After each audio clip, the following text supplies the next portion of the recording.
Welcome to the next episode of HR Mavericks. I'm Garrett Justice, and today I'm joined by a very special guest. We have with us Russ Laraway, who is the Chief People Officer at Goodwater Capital. Russ, how are you doing today? Hey, what's up, Garrett? I'm doing great. Thanks a lot for having me on the show. We are super excited to have you on the show. I know part of why you're on the show today is to announce, the launch of a new book, which is called When They Win, You Win. Right there. It's beautiful. And I know it's had a lot of awesome reception just in the last week since launching on Amazon, right? Yeah, it's crazy. We were number one new release in at least 4 categories. For a period of time, we held the number one new release in the management category and for the audio book. And we also held the number usually between 4, 5, and 6 spots for the hardcover. So we had a really, really solid first week that was an awful lot of fun. Yeah. Amazing. And like Russ and I were talking about before, I am anxiously awaiting my copy that's coming soon. So I'm excited to dive into it. So Russ, we're super excited to have you on the show. I know you bring just with you a wealth of experience when it comes to especially scaling businesses from an HR or people function. I know, in the past, you spent 4 years at Qualtrics as a chief people officer there. You're one of the co-founders of Radical Candor LLC, which, Kim Scott's best-selling book, right, came from that org. You spent time at Google, Twitter, background in the Marines. So we're super excited to have you on the show. Before we really dive in and really understand the core pieces from this book, tell our listeners just a little bit more about you personally and also fill in any of the career gaps that I missed. And then tell us just a little bit more about, the reason why you wanted to write this book. Yeah, I think you covered my career pretty well. I think maybe one thing worth mentioning is my very first HR job was actually at Qualtrics, where I was the chief people officer. And, before that, I'd been in go-to-market roles. Even with Kim at Radical Candor, my job was the chief operating officer. We were tiny, so it's a little bit of a grandiose title, but it was really a go-to-market function, marketing, sales, things like that. And actually, I fulfilled most of our workshops. Google, I was in 3 different go-to-market roles there. I had a team as large as 700 people. I had direct quota responsibility for a business that was about $750 million. At Twitter, I founded our SMB advertising channel, and that ended up being hundreds of millions of bucks and 100 people globally. So yeah, I think that, and I think that's perhaps interesting to a lot of listeners who would be HR practitioners to find out that my first job was actually to be a chief people officer. And I think the learning from that is that I think there's an increasing desire for HR people to be more operational, stay a little closer to the business. And in fact, Jared Smith, one of the 3 co-founders of Qualtrics, Scott Smith, Ryan Smith, Jared Smith and I are friends. We both reported to Kim Scott back at Google in 2005. That's how we know each other. And actually, he asked me if I would be open to running the HR stuff there because he wanted it run more like an accountable operation and not the way he'd seen HR run in the past. So anyway, that's sort of how I got in there. And then I just loved it. I love the space. I think it's still pretty wide open. I think there's a lot of room for improvement, frankly, in the space across, all sizes of companies. And so, yeah, Marines, probably the most important thing to say there is my last job there, I was a company commander, which is 175 combat Marines. Loved my time in the Marine Corps. And I think I owe a fair, whatever success I've had, I owe a fair amount of it to having learned how to be an officer in the Marines. I love it. That's so awesome. And, I think that is really interesting context and background. Especially for a lot of our listeners out there that I think the point you made is absolutely right, that today, HR has to be so connected to the outcomes of the business, right? And that's what it takes to grow a healthy business that's going to last today, right? So I love that you shared that. So I want to jump in and talk a little bit more about why this book, and then we'll get into some of the insights. And so kind of really start off here. I mean, your background and expertise really is, in how to manage people well. And in fact, I'll add to Russ, I mentioned this before we jumped on, but for many of our listeners out there, you shared a talk at a CEO summit from First Round, and there was a First Round review article written a couple of years ago about 3 powerful conversations managers must have to develop their people. So Russ, I got to tell you too, that has been and for all the listeners out there, that has been one of the most impactful articles that I have read in the last year. I've shared it with hundreds of people, and I created my own little like framework from it to help in these career conversations with people who I've managed in the past. So I love the insights and how tangible you made that. And so I'm super excited to dive into this book today too, and just want to thank you for those resources, because I know if the book's anything like it, man, it's going to be great stuff. Thanks. Yeah. So before I kind of get into why I wrote this book, first of all, I think that's probably 4 years old by now. That particular article, 4, maybe even 5, and it's gotten a fair amount. It's gotten shared around quite a bit. And here's the good news: 2 things for you. One is part 4 of this book covers that exact model, the career conversations model that I came up with. It's featured in Radical Candor. It's got about 6 pages in Radical Candor. Excuse me. Then there's, then there's the first round stuff that you saw. And then I went ahead and blew it out with 100 pages in here. Awesome. So people can learn in a lot of detail how to do it. Second is actually on my website, www.whentheywinyouvin.com/tools. I actually created a CODA-based tool to help people keep track of kind of the career conversations process. So really appreciate that. It really makes me smile to hear that you've been getting a ton of value out of that, because I think that's, at the end of the day, probably why I do most of this stuff. And so why this book? I think that people deserve to be led well. And I don't like the word deserve. I don't throw that word around a lot. But I think people deserve to be led well. And I defend this pretty heavily in the book, but I think the overwhelming evidence is that actually they're not being led well. Managers are failing and no one's helping, which I think is a little bit of counterintuitive. It could be counterintuitive for folks because there's more and more content every day aimed at helping managers to be better. And yet somehow they're at best stagnant.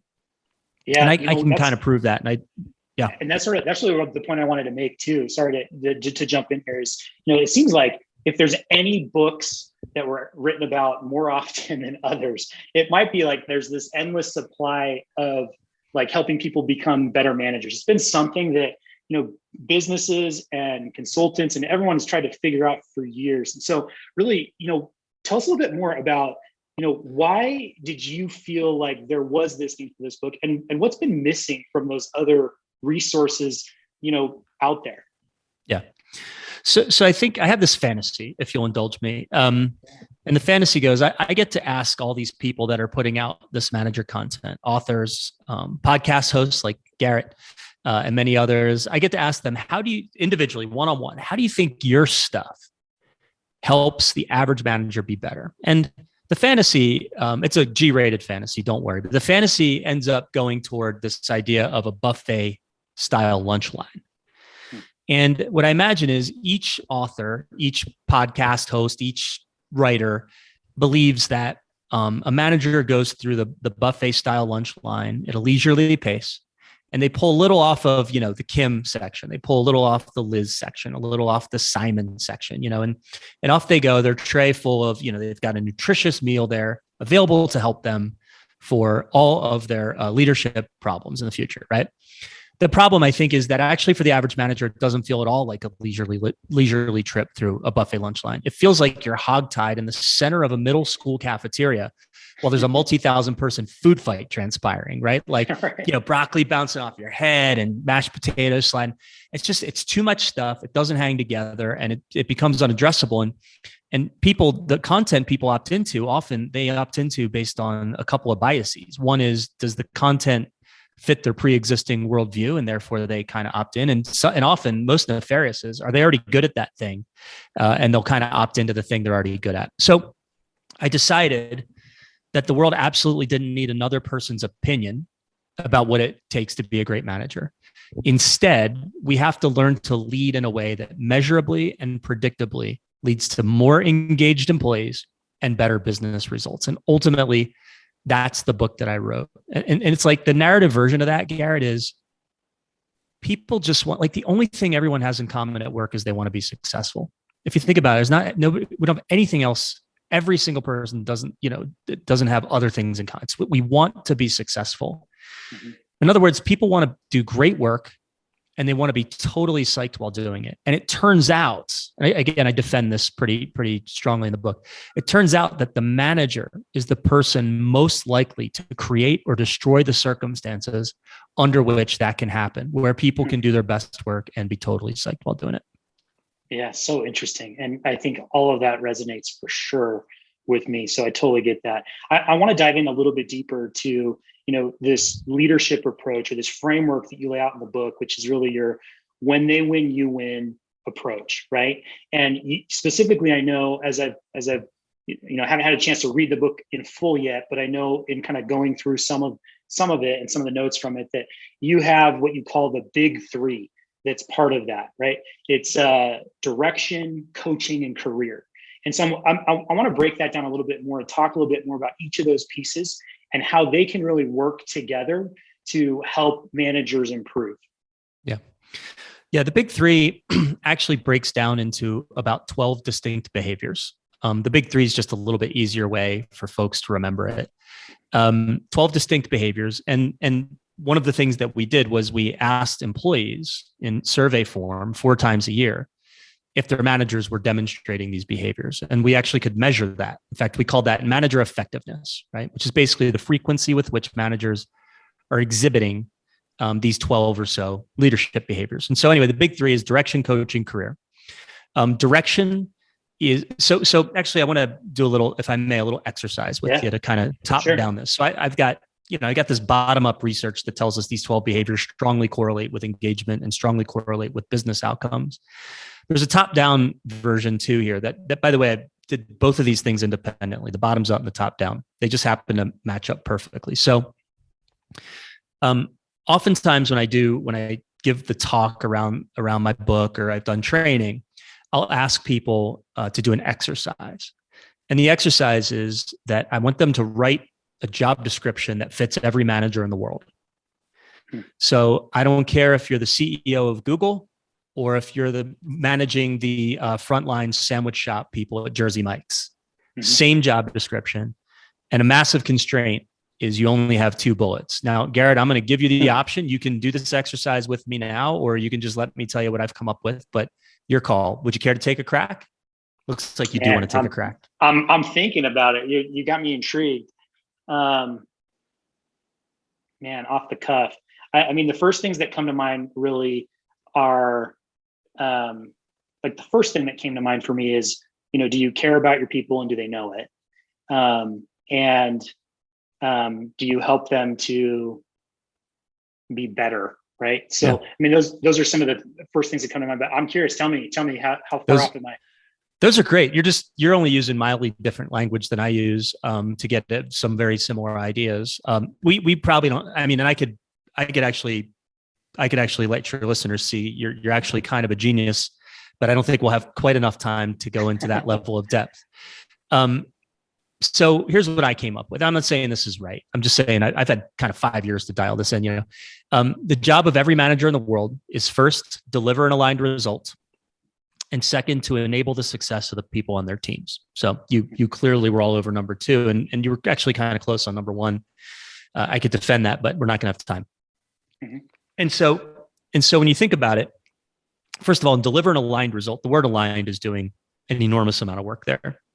Even in small companies like the ones that make up your audience, it's actually fairly common that subordinate organizations can find themselves doing things that are a little bit misaligned to what the company is trying to achieve. Maybe a little less or a little easier to rectify in a smaller company than in a much larger company, but it still happens all the time. So the word aligned is what matters the most there. And then enable the success of the people on your team. There's a couple ways you could do it. So the word success there has 2 flavors. There's short-term success, like how to be better at this job that you're doing, like tomorrow, the next day, the day after. But there's also this idea of long-term success, which is helping to enable people toward their dreams. That's that article that you mentioned earlier. Part 4 of the book is all about career conversations. So anyway, if you take direction, coaching, career, and you overlay it on that job description, direction is all about defining the aligned results that we're all going to pursue. making certain everyone on your team, not kind of certain, absolutely certain, everybody on your team understands their portion of the aligned result you're supposed to go get, and then enable the success of the people on their team. Well, you coach them towards short-term success, and you do career conversations to help enable them toward long-term success. And so the big three matches up perfectly with that 2-bullet job description. And I promise you, we those 2 work streams were done completely independently. They just happened to come together and dovetail very nicely. So direction, 4-part framework, 2 long-term elements, 2 short-term elements. Coaching, if you think about it, performance is really results. And how do you get results? Well, there's a certain way you behave, and there's work products that you deliver. And so coaching is about giving people continue coaching so they can continue doing the things they're doing well in terms of their behaviors and their work products. And it's also improvement coaching, which is helping people to understand what they need to do better given their work products and their behaviors. And you should do 5 to 1 continue to improve, by the way. A lot of people nobody does that. And a lot of people find that surprising. I explain in detail in the book why. And then career just comes from a model. Sheryl Sandberg said to me, Sheryl Sandberg, if your listeners don't know, pretty iconic tech executive. She just announced she's leaving Meta or Facebook. She wrote Lean In and another book as well. And she said, you have to have a long-term vision and an 18-month plan. Now, I don't care too much about the 18-month plan part, but short-term plan. And the idea is when you understand someone's dream job, that dramatically changes how you invest in them in the short run. And I don't know, Gary, have you ever seen a space movie by chance? Yeah. You have? Do you know the slingshot maneuver that they do in every single space movie? Do you know what that is? Where they're on the spaceship around like a planet? Is that what you mean? Yeah. Yeah, exactly. So the mission's in jeopardy, or the mission's changed, right? Oh, hey, we left the guy on Mars by accident. Remember that one? And so, and they were, and they need to like change the mission now because they have to go get the guy off Mars. So they don't have enough fuel though. And so they have to use the planet's gravity to slingshot around the planet and launch themselves into the far reaches of the galaxy so they can achieve their mission. You know, it's in like every movie except I think Spaceballs. I don't think so, but it might be. I don't know. Anyway, I challenge some of your listeners to think as managers, to think of their jobs as that slingshot. You know, I don't launch people like physically in the air. Your job is to help launch them in the far reaches of their career. Right. And so that's the big three and probably a walnut shell. That's a big shell. I just put them in a big shell, but is that kind of what you were looking for? I love it. I mean, that just, if that doesn't get you excited to go and read the book, I don't know what will. I think that's awesome. And I can definitely see how that framework could be super, super impactful as a manager. So, the kind of obvious question that I have, and I know you kind of alluded to this earlier, is, does it work? Does this approach work? And how do you know that it works? Yeah, that's an incredibly good question. So first, I talk about in the book that we should be very clear on what we mean by the word works. When if someone's going to claim their leadership prescription works, what does that mean? What I think it means is, does it measurably and predictably lead to more engaged employees or work happiness and better business results? And there's a very strong, I think we're going to get to this maybe a little later. There's a very strong relationship between engagement and business results. Third-party research predicts it. If we come to that, I'll lay out a couple of those stats. And it turns out that, so engagement is actually very important. And then it turns out that the manager is responsible for engagement more than any other factor. And in fact, it's not even close. According to Gallup, big employee experience, the 800-pound gorilla, one study, in their 2013 State of Global Engagement, I got to talk to the guy who did the study, Larry Emond, and he said that the manager explains 70% of engagement. What that means is in large data sets, when we observe a positive variance from the average in engagement, and we trace that back in like statistical package, like statistically, it's the manager that explains 70% of that variance. So better engagement usually means about 70% of that better engagement is explained by a better manager. By the way, same with the downside. Poor engagement generally means poorer managers. And it's massive. It's that 70%. That means everything else you're doing to try to affect employee engagement is worth less than half of what you're doing to make your managers great. It's crazy. Yeah. And so you've got this set of relationships. The manager affects engagement predicts results. And so if you're going to offer a leadership prescription, what I think the new standard should be is that that prescription gets held to measurable account. The leadership isn't some thing other than a set of behaviors that brings people, ideally happily, toward a set of outcomes. That's it. That's what it is in every case. It doesn't matter if it's government, private business, religion, it's the same. And so what's my defense? Well, we discovered through my own first party research, we discovered that when we measure leadership behaviors, remember we call that the manager effectiveness score. We found that plus or minus 2 points in manager effectiveness, those 12 behaviors are the big three, plus or minus 2 points is worth plus or minus 1 point in employee engagement. Now, I don't know, to some that may not sound like some big effect, but I will tell you, it's the first time I've ever seen an elasticity like that between a specific set of leadership behaviors and employee engagement. So that's plus or minus 2, plus or minus 1 for a minute. I want to make that 10 and 5. So I'm just going to sort of ratio it up because the next part. So that's the relationship between leadership and engagement. Now the relationship between engagement and results. So at Qualtrics, we found plus or minus 5 points of engagement is worth, or plus 5 in engagement is worth plus 30 in quota attainment. Wow. Plus 5 in engagement was worth plus 5 in contract renewal. And that doesn't sound like a big effect, except Qualtrics has great products that renew at beyond world-class rates. So it's actually very hard to find any movement there. And so if you piece that together, Garrett, what we found is for every 10 points, so if you at scale, right, across your organization, if you improve your manager effectiveness score by 10 points, and then we had a model we used to do that, then so we could affect our managers at scale.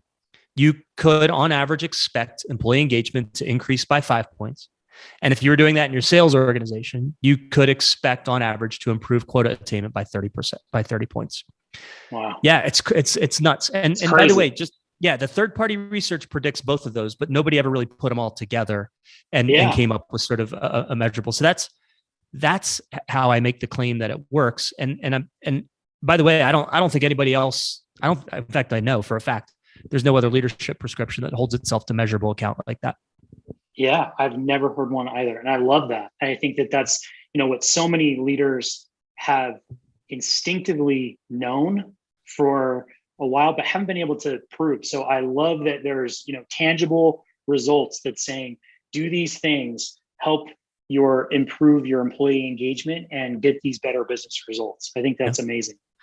And just before we press on, the only other thing I'll say is, it's simple. Like that model, I just 3ER, the big three leads to better engagement, leads to better results. Direction, coaching, and career, I acknowledge sound simple. There's this phrase people use called simple, but not easy. So there's a lot of work to do those things well. But I would just offer that the simplicity here is a feature, not a bug. I think that a lot of people have tried to get into these very sophisticated ideas about leadership. And it's a very grandiose idea. My leadership style, it's not, that stuff's all potentially a big red herring. It doesn't need to be particularly fancy. Most of the answer is blocking and tackling behaviors around direction, coaching, and career that lead to happier employees and better business results. Yes. Sorry, go on. Yeah, no, that's awesome. I just want to double click real quick on the employee engagement piece to make sure our listeners and I really understand that piece. Employee engagement is a term, especially the last few years, has been used a lot. So I always like to level set with our guests on the show. Help me understand what you mean when you say employee engagement. Yeah, great question. So as a relatively new practitioner in people, I even going back maybe 4 years ago, I didn't know what it was. And by the way, once I learned what it was, which is it's a measurement that comes out of the 30-year-old field of IO psychology. So it's actually defined. And so importantly, it's not what Garrett thinks it is. It's not what Russ thinks it is. In real life, we know what engagement means. We can describe in real life in our own words what is engagement. This is employee engagement. It's actually quite carefully defined. And the reason that's important more than any other reason is because it's measurable. And so employee engagement usually is about 5 to 6 questions. What's in the composite can vary a little bit. But the first question you might ask is about employee satisfaction. Overall, how satisfied are you with this as a place to work? Is what the question, 5-point scale, top 2 is good, bottom 2 is bad. You might ask about employee net promoter score, which is how likely are you to recommend this as a place to work? There's fulfillment. How fulfilled are you by the work that you do? There's pride. How proud are you to work at X employer? The other one might be discretionary effort. How likely are you to go above and beyond?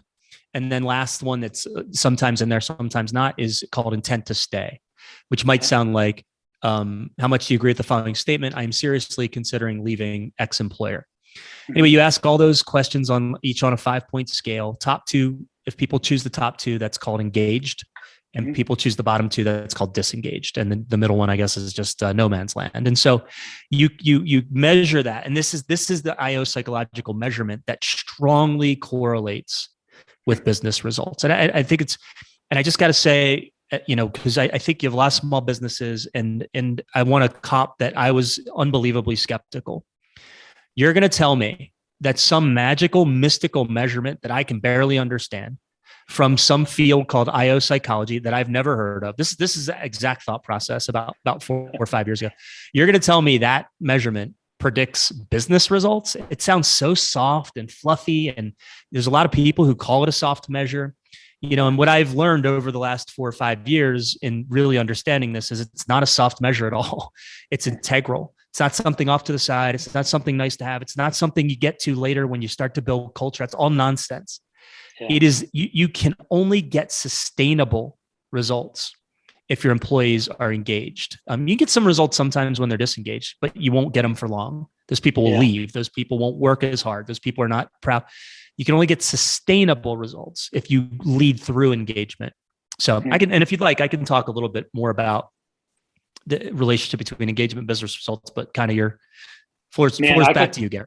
Russ, I could talk all day about this stuff. It's so interesting to me. So tell us a little bit more about that relationship between engagement and then results.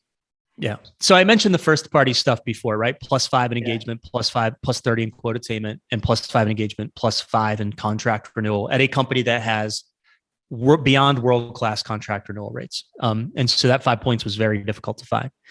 The third party research is kind of cool too, though. So when I was with Kim Scott at Radical Candor, I did some work for a major bank in Canada. It's called the Royal Bank of Canada. Really wonderful people. About 80,000 person bank.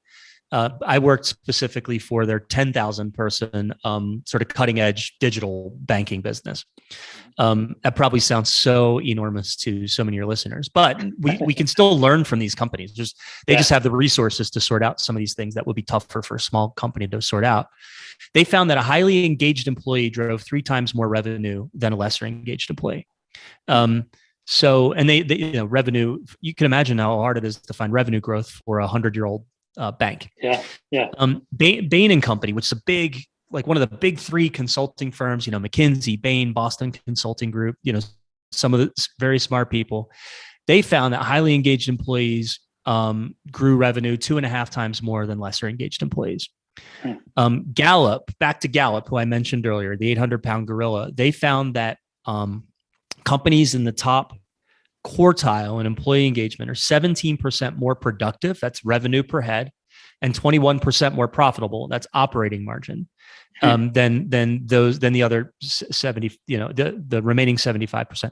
And then they also found earlier that companies in the top quartile in employee engagement, these are publicly held companies, they have 95%-ish better earnings per share than their competitive set. And then last, a tech company that I'm very familiar with, we did an EX value analysis with that company and discovered that 70% of their operating margin could be uniquely explained by its very strong and differentiated employee experience, very high employee engagement. So you add that third party stuff, you take the stuff that we found at Qualtrics, the first party stuff, and it's pretty clear engagement and results have this super strong relationship. And again, it's the manager more than any other factor that will change engagement for better or for worse.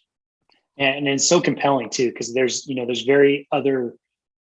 few disciplines that I know of, maybe none, that have such a strong correlation to business outcomes. And, you can get into the data and you can talk about it. And when you really just step back from it and you think about it, like how you explained it at the beginning, when you can help people to be more engaged, right? Have better managers, better leaders, help people be more engaged, it leads to better business outcomes. I mean, it's pretty simple and it seems pretty intuitive, but I love that, there's so much wealth of data that's just overwhelming to really back up that, no, this really works, and it works at all sizes of companies and all locations, and it's universal, right? Yeah. Where there's a manager, this will work, which I think is every single company. Yeah. Yeah. It's great. So I guess as we kind of wrap this conversation up, again, Russ, I could talk all day about this stuff. It's really great. But the last question I have for you is, again, kind of bringing it back home to most of our audience for this podcast are small business owners or, solo HR people. What should their role be, in your opinion, to improving managers and helping have them to produce, more effective, more engaged employees? I want to specifically dive into the role of like an owner of a company, because I think so often in small businesses, they're faced with this challenge of, there's just not enough bandwidth, and they're still working in their business instead of like on their business and on improving their people. And a lot of times stuff like this is delegated to other people. And so I guess if you were to speak directly to some of those business owners, what would you recommend their role be in this versus like someone in HR? Yeah. So first, they obviously have to go get this, right? There's zero question, right? This got the how-to and everything, but that's something that is maybe tangible right now. So I have on my website, I mentioned earlier, www.whentheywinyouwin.com/tools. So earlier I mentioned the Career Conversations tool because you brought up the first round article. There's actually another little tool on there I call it Quick and Dirty Manager Effectiveness. And right next to that is Quick and Dirty Employee Engagement. So we just got done talking about that engaged employees drive better results. We just got done talking about how the manager is most likely to affect engagement. Well, you can right now go to my website and grab both of those tools. They're free. I'm not charging for them. I made them in Google Forms. They're right there. And you could literally tomorrow, you could understand engagement at your company. It might take a little enablement. You're going to want to make sure employees know that, you're not, there's no version of retaliation or anything like that. There's software products that do this really well, that take a lot of that sort of sampling bias out. My tools don't do that. They're Google Forms. So you have to do a little enablement because you're going to need to make sure people know you really want to understand what they think. But you could very quickly understand how engaged your employees are. And you could quickly understand how effective your managers are, or if you're the only manager, how effective you are. And, in this case, if you're single threaded, you're the only manager, people might be a little bit afraid, to be totally honest with you, but it's at least a starting point where you can start to measure your own manager effectiveness, or the manager effectiveness of all your managers. And then you can, and you should expect that if that manager effectiveness is high, you should expect engagement to be high. And if engagement is high, that usually means you're on a path to be able to deliver sustainable results for your business. So that's what I would do. I go just hit the website, grab those tools. They're real lightweight. They're not like as sophisticated as like Qualtrics or Glint or somebody would have, but they can get you moving in the right direction. I love it. I definitely encourage everyone listening to go check that out. We will drop the links to those tools in the show notes. You can find them there. Russ, again, thank you so much for joining and sharing some of your knowledge and some of this research you've done the last few years with us. We're super excited for the launch of this book and wish you the best. Yeah, thank you so much for having me on. And I just, if I may, shout out Stephen Fortuna. One of the best cold outreaches I've ever got on LinkedIn. And I promise you, most of them aren't very good, and so I really appreciate it. It's great. We're near each other. And so it was a real treat to be able to be on your podcast and hopefully help some of your community, HR Mavericks community, make their businesses just a little bit better. Well, you've helped me become a little bit better manager today. So I that's worth it for me. So I really appreciate it, Russ. Last question I have for you before we're done. If there are listeners who want to learn more about this, obviously they should go get the book. Are there other ways that you would recommend that they reach out and connect with you or learn more about some of the work that you're doing?